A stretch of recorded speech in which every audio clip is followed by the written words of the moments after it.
Presenting the classics of Sam P. Chaladurai. Sam P. Chaladurai அவர்களின் போதனை களஞ்சியத்திலிருந்து.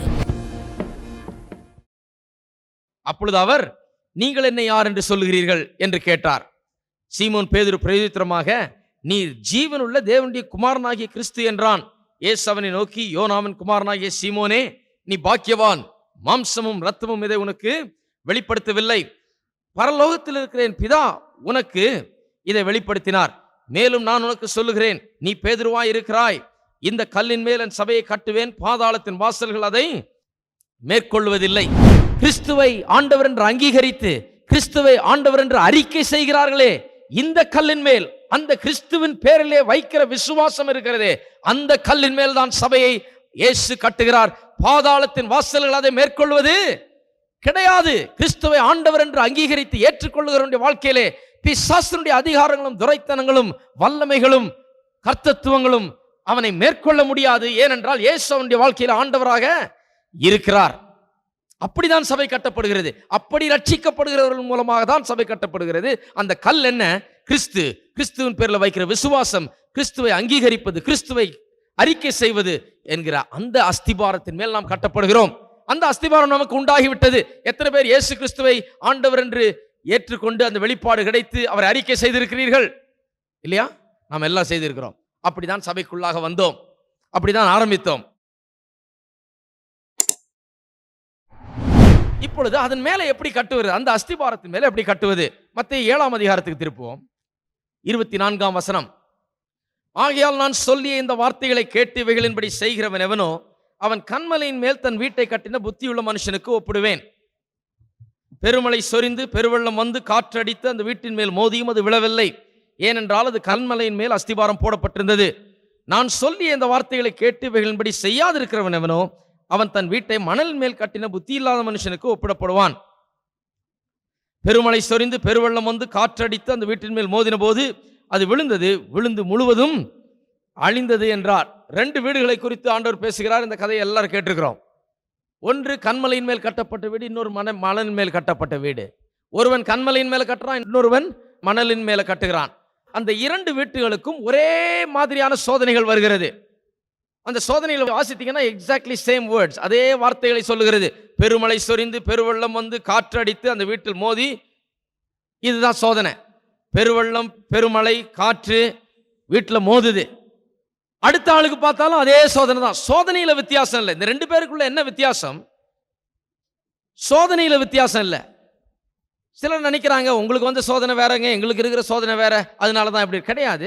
சோதனையில வித்தியாசம் இல்லை. இது எந்த சோதனையா இருந்தாலும் பரவாயில்ல, அதை மேற்கொள்ளலாம். உங்களுக்கு ஒரு விதமான சோதனையா இருக்கலாம், எனக்கு ஒரு விதமான சோதனையா இருக்கலாம். சோதனையில ஏற்படுகிற வித்தியாசம் ஒன்றும் நம்மை பாதிக்கிறது இல்லை. எப்பேற்பட்ட சோதனையாகவும் இருக்கலாம், உங்களுக்கு வித்தியாசமானதாகவும் இருக்கலாம். அதனால நீங்கள் தோற்கடிக்கப்பட வேண்டிய அவசியம் கிடையாது. சோதனையில் இங்க வித்தியாசம் இல்லை. சோதனை ஒருவனுக்கு அதிகமாக வந்ததுனால தான் அவன் வீடு விழுந்தது. ஒரு வீட்டுக்கு அதிகமான சோதனை, இன்னொரு வீட்டுக்கு குறைவான சோதனை என்று கிடையாது. அதனால வீடு விழவில்லை. ஆளு வித்தியாசங்க. இந்த ஆள் சரியான ஆள், இந்த ஆள் சரியான ஆள் இல்லை. சிலர் நினைச்சுக்கிறாங்க கர்த்தர் பட்சபாதம் உள்ளவர், சிலரை நேசிக்கிறாரு. ஒருத்தர் அப்படியே என்கிட்ட சொன்னாங்க, ஆண்டவர் உங்களுக்கெல்லாம் நல்லது செய்கிறாருங்க, என்ன பாருங்க எப்படி. ஏன் நீங்க என்ன, நீங்க வித்தியாசமானவரா? உங்களுக்கு 2 பிள்ளைகள் இருந்தால் அந்த 2 பிள்ளைகளையும் 2 பிள்ளைகளும் நல்லா இருக்கணும் தான் நீங்க விரும்புவீங்க. ஆண்டவர் இங்கே பார்க்கும்போது எல்லா தம்முடைய பிள்ளைகளையும் எல்லாரும் நல்லா இருக்கணும் தான் விரும்புகிறார். ஆண்டவர் ஒருவனை ஆசீர்வதித்து இன்னொருவனை ஆசீர்வதிக்காமல் விடுவது கிடையாது. அது அவருடைய சித்தம் அல்ல. அப்படி அவர் செய்கிறது கிடையாது. ஆளில வித்தியாசம் கிடையாது, சோதனையில வித்தியாசம் கிடையாது. ஏன் வீடு விழுந்தது? அந்த ஆளுக்கு வேணும், அந்த ஆள் வீடு விழுந்தது, அந்த ஆள் மோசமா, அப்படி கிடையாது. ஏன் வீடு விழுந்தது? ஆள்களில் வித்தியாசமா? அதனால அல்ல. ஆள் வித்தியாசமான ஆள் என்றதுனால அல்ல. சோதனையில வித்தியாசமா? கிடையாது, அதனால விழவில்லை. ஏன் வீடு விழுந்தது என்று பார்க்க போனால், ஒருவன் கன்மலையின் மேல கட்டியிருக்கிறான், இன்னொருவன் மணலின் மேல கட்டியிருக்கிறான். அவன் எதன் மேல கட்டி இருக்கிறான் என்பதை பொறுத்துதான் அந்த வீடு விழுந்தது. அதன் காரணமாக தான் விழுந்தது. கன்மலையின் மேல் கட்டப்பட்ட வீடு பெருமழை சொரிந்து பெருவெள்ளம் வந்து காற்றடித்து அந்த வீட்டின் மேல் மோதினதும் அந்த வீடு விழவில்லை. ஏனென்றால் கன்மலையின் மேல் கட்டி இருக்கிறான். கன்மலையின் மேல் கட்டப்படுவது என்றால் என்ன? நான் சொல்லலை, இயேசுவே சொல்றார், என் வார்த்தையை கேட்டு அதன்படி செய்கிறவன் எவனோ அவனை கன்மலையின் மேல் தன் வீட்டை கட்டின புத்தியுள்ள மனுஷனுக்கு ஒப்பிடுவேன் என்று சொல்லுகிறார். அப்ப கன்மலையின் மேல் கட்டினவன் யார்? கர்த்தருடைய வார்த்தையை கேட்டு அதன்படி செய்கிறவன், கர்த்தருடைய வார்த்தையை கேட்டு அதன்படி நடக்கிறவன், கர்த்தருடைய வார்த்தையை அறிந்து கொண்டு அதன்படி செய்கிறவன் கன்மலையின் மேல் தன் வீட்டை கட்டின புத்தியுள்ள மனுஷனாய் இருக்கிறான் என்று வேதவசனம் சொல்லுகிறது. இந்த கன்மலை என்ன? பெரிய குழப்பம் பாருங்க. இயேசுவையும் கன்மலை என்றோம், கர்த்தருடைய வார்த்தையும் கன்மலை என்றோம்.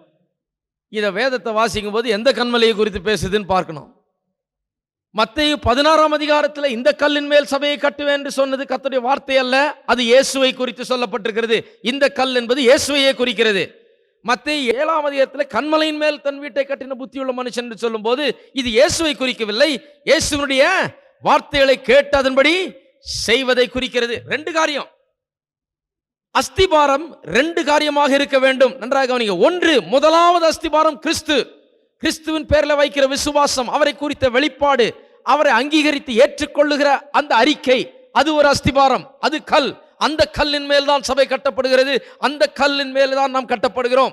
முதலாவது நாம் அவரை ஏற்றுக்கொண்டு அவரை சந்தித்து ஒரு வெளிப்பாடை பெற்று அவரை ஏற்றுக்கொண்டு அவர் அறிக்கை செய்து அந்த கல்லின் மேல் கட்டப்பட்டிருக்கிறோம். இரண்டாவது, கன்மலை மேல கட்டப்பட்டவர்களாய் நாம் இருக்க வேண்டும். அது என்ன? அவருடைய வார்த்தையை கேட்டு அதன்படி செய்ய வேண்டும். இந்த ரெண்டும் நமக்கு மிகவும் அவசியமா இருக்கிறது.